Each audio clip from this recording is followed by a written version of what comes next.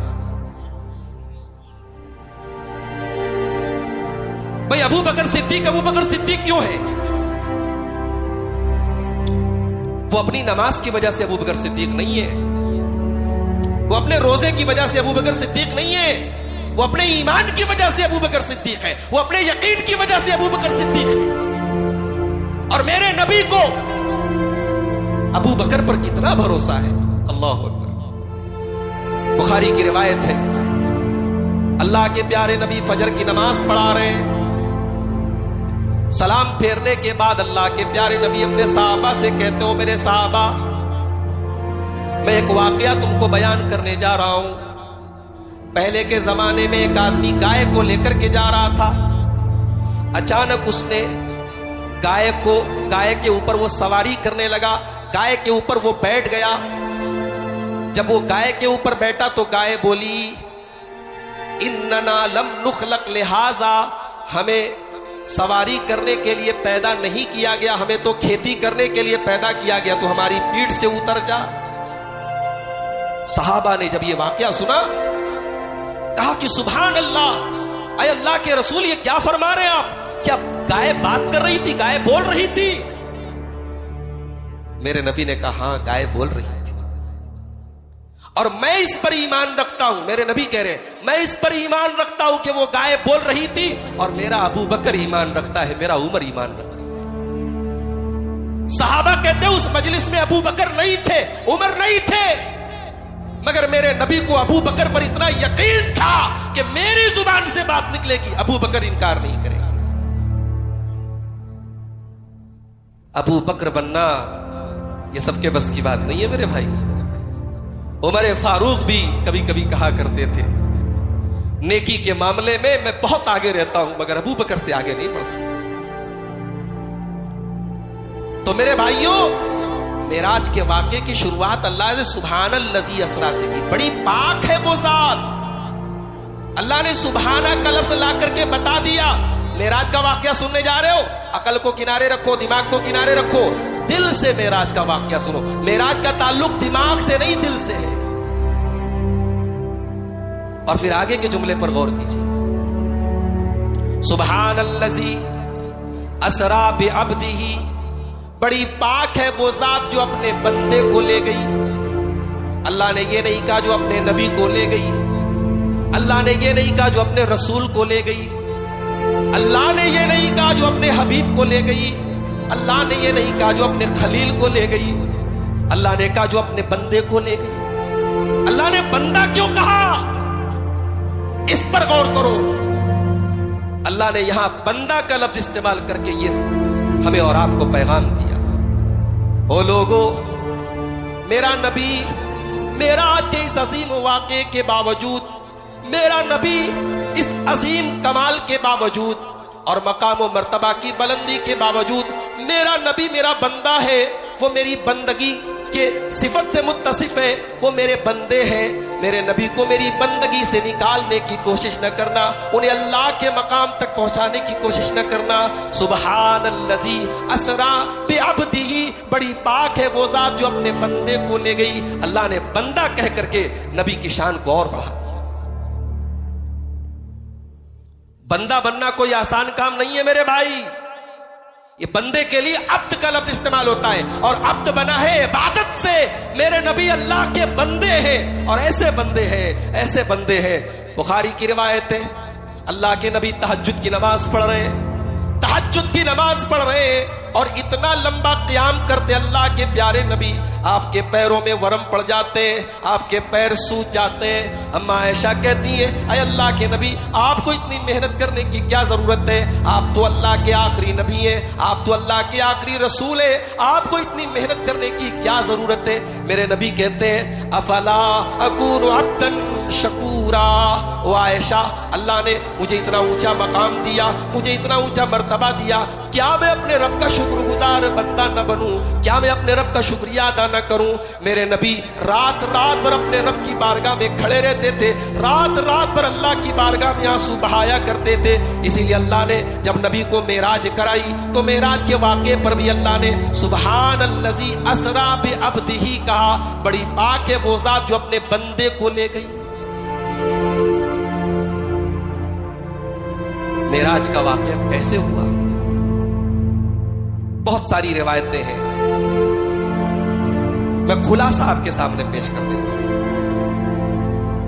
اللہ کے پیارے نبی اپنی چچا زاد بہن حضرت ام ہانی کے گھر میں لیٹے ہوئے تھے۔ یہ ابو طالب کی بیٹی تھی، ام ہانی بنت ابی طالب، نبی اکرم کی چچا زاد بہن تھی۔ اللہ کے نبی اکثر ان کے مکان میں جاتے تو وہیں آرام کرتا تھا۔ اللہ کے پیارے نبی کہتے ہیں میں سویا ہوا تھا، لیکن پوری طرح سے نہیں سویا تھا، سونے اور جاگنے کے بیچ میں تھا۔ اتنے میں مکان کی چھت پھٹی اور فرشتہ آیا، اور وہاں سے مجھے اٹھا کر کے کھانے کعبہ کے پاس لے کے آیا۔ اس کے بعد فرشتے نے فاستخرج قلبی، میرا سینہ چاک کیا۔ بخاری کی ایک روایت میں الفاظ ہے کہ حلق سے لے کر کے ناف کے بیچ کا حصہ چاک کیا۔ فاستخرج قلبی، فرشتے نے میرا دل نکالا۔ یہ دنیا کی پہلی اوپن ہارٹ سرجری ہے جو اللہ تبارک و تعالیٰ کے فرشتے جبرائیل امین کر رہے ہیں جناب محمد رسول اللہ صلی اللہ علیہ وسلم۔ فرشتے نے سینہ چاک کیا، دل کو نکالا، ایک سونے کے تشت کے اوپر محمد الرسول اللہ صلی اللہ علیہ وسلم کے دل کو رکھا گیا۔ سونے کا تشت کیوں لایا گیا؟ سونا سب سے قیمتی دھات ہے، اور میرے نبی سب سے قیمتی بندے ہیں اللہ کے، سب سے قیمتی بندے کے سب سے قیمتی حصے کو اللہ تعالیٰ نے سب سے قیمتی دھات پر رکھنے کو، سونے کے تشت پر نبی کا دل رکھا گیا، اور جبرائیل امین نے اس کو زمزم سے دھلا، اور پھر اس کے بعد اس دل کو اس کی جگہ پلانٹ کر دیا، ٹرانسپلانٹ کر دیا۔ نبی صلی اللہ علیہ وسلم کو کوئی تکلیف نہیں ہوئی۔ یہ دنیا کی پہلی اوپن ہارٹ سرجری تھی۔ اس کے بعد اللہ کے نبی کہتے ہیں پھر ایک سواری لائی گئی جس کا نام براق تھا۔ وہ دیکھنے میں گدھے سے تھوڑی نیچی تھی، تھوڑی اونچی تھی، اور کھچر سے تھوڑی نیچی تھی۔ اتنی تیز رفتار وہ سواری تھی، اللہ کے نبی فرماتے ہیں یزو قدمہ عند اقصا طرفہ، جہاں تک انسان کی نگاہ جاتی ہے، منتہائے نظر تک جہاں تک انسان کی نگاہ جاتی ہے وہاں تک براق کا ایک قدم پڑتا تھا، اتنی تیز رفتار وہ سواری تھی۔ نبی اکرم کو سوار کیا گیا۔ ترمذی کے الفاظ ہیں جب اللہ کے نبی کو براق کے اوپر سوار کیا گیا، جبریل نے کہا اے براق کیا تجھے معلوم ہے آج تیری پیٹھ پر کون سی ہستی سوار ہوئی ہے؟ اے براق اللہ کے تمام بندوں میں اللہ کی تمام مخلوقات میں سب سے عظیم، سب سے کریم، سب سے عظیم مخلوق آج تیری پیٹھ پر سوار ہوئی ہے. آج اللہ کا پیارا نبی تیری پیٹھ پر سوار ہوا ہے. براق جو اللہ کی طرف سے ایک بڑی بہترین سواری بنا کر کے بھیجی گئی تھی. ترمذی کے الفاظ ہیں، جب نبی کا نام اس براق نے سنا، براق کے پسینے چھوٹ گئے. اللہ کے نبی براق پر سوار ہوئے. پھر وہاں سے براق کے اوپر سوار ہو کر کے آپ ہزاروں کلومیٹر دور ملک کے شام میں بیت المقدس پہنچے. دنیا میں 3 مسجدیں ایسی ہیں جہاں ثواب کی نیت سے آپ سفر کر سکتے ہیں. ایک اللہ کا گھر خانہ کعبہ ہے، ایک نبی کی مسجد مسجد نبوی ہے، اور ایک تیسری مسجد ہے بیت المقدس یا مسجد اقصی. اس کے علاوہ کسی چوتھی مسجد کا سفر ثواب کی نیت سے، نماز پڑھنے کے لیے آپ کسی بھی مسجد میں جا سکتے ہیں، لیکن گھر سے ثواب کی نیت سے کہیں کا سفر کرنا بخاری شریف کی روایت ہے. پیارے نبی نے فرمایا 3 مسجدیں ایسی ہیں جہاں کا سفر آپ ثواب کی نیت سے کر سکتے ہیں. بیت المقدس میں پہنچے آپ، بیت المقدس میں داخل ہوئے. نبیوں کی لائن لگی ہے، موسیٰ کھڑے ہیں، عیسیٰ کھڑے ہیں، ابراہیم کھڑے ہیں، نوح علیہ السلام کھڑے ہیں، سارے پیغمبر کھڑے ہیں. امام کا انتظار ہے. محمد الرسول اللہ داخل ہوئے. مصلی امامت کے اوپر اللہ کے پیارے نبی کھڑے ہو گئے. نبی اکرم نے سارے نبیوں کی امامت کروائی. گویا دنیا کو یہ میسج دے دیا گیا، او لوگوں، نوح علیہ السلام اپنے دور کے نبی تھے، ابراہیم علیہ السلام اپنے دور کے نبی تھے، موسیٰ اپنے دور کے نبی تھے، عیسیٰ اپنے دور کے نبی تھے، لیکن میرا یہ آخری نبی قیامت تک کا نبی ہے. یہ قیامت تک کے انسانوں کے لیے نبی بنا کر کے بھیجے گئے. اب ان کے بعد کوئی نبی آنے والا نہیں ہے. یہ نبیوں کے امام ہیں، یہ نبیوں کے سردار ہیں. آج سارے نبیوں نے ان کے پیچھے نماز پڑھ کر کے ان کو اپنا امام مان لیا. نبی اکرم نے نماز پڑھائی. اس کے بعد جبریل امین کہتے ہیں اللہ کے نبی ابھی سفر مکمل نہیں ہوا، ابھی تو اسراء کا سفر ہوا ہے، ابھی تو بیت المقدس تک کا سفر ہوا ہے، ابھی تو آگے کی منزلیں بھی طے کرنا ہے، ابھی آسمانوں کی سیر بھی کرنا ہے. پھر براق کے اوپر آپ کو سوار کیا گیا اور پہلے آسمان پر آپ کو لے کے جایا گیا. اور بخاری مسلم کے الفاظ ہے فاستفتح. اللہ تعالیٰ کے یہاں بھی آسمانوں پر سیکیورٹی کا انتظام ہے، کوئی بغیر اجازت اندر نہیں جا سکتا. جبریل نے اجازت طلب کی. اندر سے آواز آئی، کون؟ جبریل کہتے میں جبریل ہوں. اندر سے آواز آئی، آپ کے ساتھ کون؟ کہا میرے ساتھ محمد الرسول اللہ صلی اللہ علیہ وسلم میں. پوچھا گیا کیا ان کو اللہ کی طرف سے بلایا گیا ہے؟ کہا کہ ہاں بلایا گیا ہے. دروازہ کھولا گیا، پہلے آسمان کا دروازہ کھولا گیا. نبی اکرم کہتے جب میں داخل ہوا میں نے دیکھا میرے باپ آدم علیہ السلام موجود ہیں. جبریل نے کہا اے محمد صلی اللہ علیہ وسلم، یہ آدم ہے، یہ آپ کے باپ ہیں، ان کو سلام کیجئے. نبی اکرم نے سلام کیا. آدم علیہ السلام نے جواب دیا اور کہا مرحبا بالابن الصالح والنبی الصالح، میں خوش آمدید کر رہا ہوں اے میرے نیک بیٹے، اے اللہ کے نیک نبی، اے اللہ کے آخری نبی، اور اے میرے نیک بیٹے میں تجھ کو خوش آمدید کر رہا ہوں. پہلے آسمان پہ آدم علیہ السلام سے ملاقات. پھر اور آگے بڑھے. جب آگے بڑھے پھر پلٹ کے دیکھا، آدم علیہ السلام کو دیکھا. داہنی طرف نظر کر رہے تو خوش ہو رہے ہیں، مسکرا رہے ہیں، بائیں طرف نظر کر رہے ہیں تو رونے لگتے ہیں. پوچھا جبریل یہ کیا ماجرا ہے؟ یہ میرے باپ آدم رو کیوں رہے ہیں؟ ایک طرف دیکھتے ہیں تو ہنستے ہیں، دوسری طرف دیکھتے ہیں تو روتے ہیں. کہا اللہ کے نبی، آدم علیہ السلام جب داہنی طرف دیکھتے ہیں ان کی اولادوں میں کچھ جنتیوں کی روحیں ان کے سامنے پیش کی جاتی ہیں. وہ خوش ہو جاتے ہیں کہ میری اولاد جنت میں جائے گی، میری یہ جنتی اولادیں. اور جب بائیں طرف وہ اپنی نظروں کو پھیرتے ہیں کیا دیکھتے ہیں کہ ان کی اولادوں میں جہنمی اولادیں ان کے سامنے لائی جا رہی ہیں. آدم علیہ السلام کی آنکھوں سے آنسو بہہ جاتے کہ میری اولاد جہنم میں بھی جائے گی. او لوگوں، تمہیں بھی اپنی اولاد کی بڑی فکر ہوتی ہے. اولاد کا کیریئر بن جائے، اولاد کا فیوچر بن جائے، اولاد پڑھ لے لکھ لے قابل بن جائے، اولاد کا بزنس چلنے لگے، اولاد پیسے کما لے، لڑکی ہے تو شادی کر لے، لڑکا ہے تو مکان بنا لے۔ او لوگوں، کبھی تمہاری آنکھوں میں وہ آنسو بھی آئے جو میرے باپ آدم کی آنکھوں میں اپنی جہنمی اولادوں کے لیے آئے ہیں؟ میرے بھائیوں، کبھی اپنی آنکھوں میں وہ آنسو بھی پیدا کرو، کبھی اپنے دل میں وہ درد بھی پیدا کرو کہ اگر آپ کا بیٹا جہنم کی طرف جا رہا ہے تو آپ کے سینے میں ایک درد پیدا ہو، ایک درد پیدا ہو، نہیں مجھے اپنے بیٹے کو جہنم میں نہیں جنت کی طرف لے کے جانا ہے، مجھے اپنے بیٹے کو جہنم سے بچانا ہے۔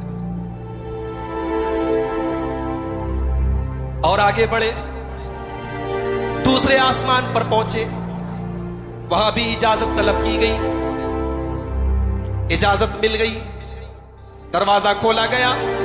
اللہ کے پیارے نبی کہتے جب میں اندر داخل ہوا میں نے دیکھا کہ یحییٰ علیہ السلام اور عیسیٰ علیہ السلام ہیں، اور یہ دونوں خالازاد بھائی ہیں، یہ دونوں دوسرے آسمان پر موجود ہیں۔ میں نے سلام کیا، دونوں نے سلام کا جواب دیا اور پیارے نبی کو ویلکم کا، خوش آمدید کا، میرے نبی کا سواگت کیا اور کہا مرحباً بالاخ الصالح والنبی الصالح، اے ہمارے نیک بھائی، اے ہمارے نیک بھائی، ہم آپ کا استقبال کرتے ہیں۔ تیسرے آسمان پر پہنچے، حضرت یوسف علیہ السلام سے ملاقات ہوئی۔ چوتھے آسمان پر پہنچے، حضرت ادریس علیہ السلام سے ملاقات ہوئی۔ پانچویں آسمان پر پہنچے، حضرت ہارون علیہ السلام سے ملاقات ہوئی۔ چھٹے آسمان پر پہنچے، حضرت موسیٰ علیہ السلام سے ملاقات ہوئی۔ ساتویں آسمان پر پہنچے، حضرت ابراہیم علیہ السلام سے ملاقات ہوئی۔ جب موسیٰ علیہ السلام کے پاس سے گزرے تو بخاری کے الفاظ ہیں، موسیٰ علیہ السلام رونے لگے۔ پوچھا گیا اے موسیٰ کیا بات ہے، کیوں رو رہے ہو، کیوں تمہاری آنکھوں میں آنسو ہے؟ کہا کہ یہ نبی میرے بعد دنیا میں نبی بنا کر کے بھیجے گئے ہیں، لیکن ان کی امت کے لوگ میری امت سے زیادہ جنت میں جائیں گے، ان کی امت کے لوگ میری امت سے زیادہ جنتی ہوں گے۔ کیا مطلب؟ کیا نعوذ باللہ موسیٰ علیہ السلام ہم سے اور آپ سے حسد کر رہے ہیں؟ نہیں نہیں میرے بھائیوں، حاشا وکلا، ایسی بات نہیں ہے۔ موسیٰ علیہ السلام اپنی امت کی محبت میں رو رہے ہیں، ان کو یہ ملال ہے کاش کی میری امت کے لوگ غلط کام نہ کرتے اور امت محمدیہ کی طرح وہ بھی جنتی ہوتے، جس طریقے سے آخری نبی کی امت میں بڑی تعداد میں لوگ جنت میں جائیں گے، میری امت کے لوگ بھی جنت میں جاتے۔ اس لیے موسیٰ علیہ السلام کی آنکھوں سے آنسو آ جاتے، وہ رونے لگتے۔ ساتویں آسمان پر پہنچے، ابراہیم خلیل اللہ سے ملاقات ہوئی، اور ابراہیم خلیل اللہ جس طریقے سے دنیا میں خانہ کعبہ ہے، اسی طریقے سے ساتویں آسمان پر بیت المعمور ہے۔ دنیا کے کعبے کا طواف انسان کرتے ہیں اور آسمان کے کعبے کا طواف فرشتے کرتے ہیں۔ اور اللہ کے پیارے نبی کہتے ہیں کہ وہ جو بیت المعمور ہے، وہ جو ساتویں آسمان پر اللہ کا گھر ہے، اس گھر میں روزانہ 70,000 فرشتے داخل ہوتے ہیں اور اس کا طواف کرتے ہیں، اور پھر جب دوبارہ دوسرے فرشتوں کا نمبر آتا ہے تو پھر پہلے لوگوں کا نمبر نہیں آتا، روزانہ 70,000 فرشتے اس گھر کا بیت المعمور کا طواف کرتے ہیں، اور ابراہیم علیہ السلام اسی بیت المعمور کو ٹیک لگا کر کے بیٹھے تھے۔ وہ بھی میرے نبی کے سلام کا جواب دیتے ہیں اور کہتے ہیں خوش آمدید اے نیک نبی، اے نیک بیٹے۔ اس کے بعد اللہ کے رسول کہتے ہیں میں اور آگے بڑھا، ایک عجیب و غریب بیری کا درخت میں نے دیکھا جس کا نام سدرۃ المنتہا ہے۔ سدرہ کے معنی بیری کا درخت، اور منتہا کے معنی جہاں ساری چیزیں اینڈ ہو جائے، جہاں ساری چیزیں ختم ہو جائے، جس کے آگے کوئی راستہ نہ ہو، اس جگہ کا نام سدرۃ المنتہا ہے، اس کے آگے کوئی فرشتہ نہیں جا سکتا۔ نبی اکرم کہتے ہیں کہ سدرۃ المنتہا کو جب میں نے دیکھا، وہ اتنا خوبصورت منظر تھا کہ اللہ کے نبی کہتے ہیں اس منظر کو کوئی بیان ہی نہیں کر سکتا ہے۔ وہ بیری کا درخت، اس کا نام تھا بیری کا درخت، لیکن اس کی خوبصورتی کو اللہ کے رسول فرماتے ہیں کہ لفظوں میں بیان نہیں کیا جا سکتا۔ سدرۃ المنتہا پر جب پہنچے، جبریل امین نے کہا یہاں میرا لاسٹ اسٹاپیج، اب اس کے آگے میں نہیں جا سکتا۔ سدرۃ المنتہا پر جب پہنچے تو جبریل امین ایک پیالے میں دودھ لائے اور ایک پیالے میں شراب لائے۔ نبی اکرم سے کہا اے اللہ کے رسول آپ ان دونوں میں سے کوئی ایک سلیکٹ کر لیجئے، منتخب کر لیجئے۔ نبی اکرم صلی اللہ علیہ وسلم نے دودھ کا پیالہ اٹھایا اور اس کو پی لیا۔ جبریل نے کہا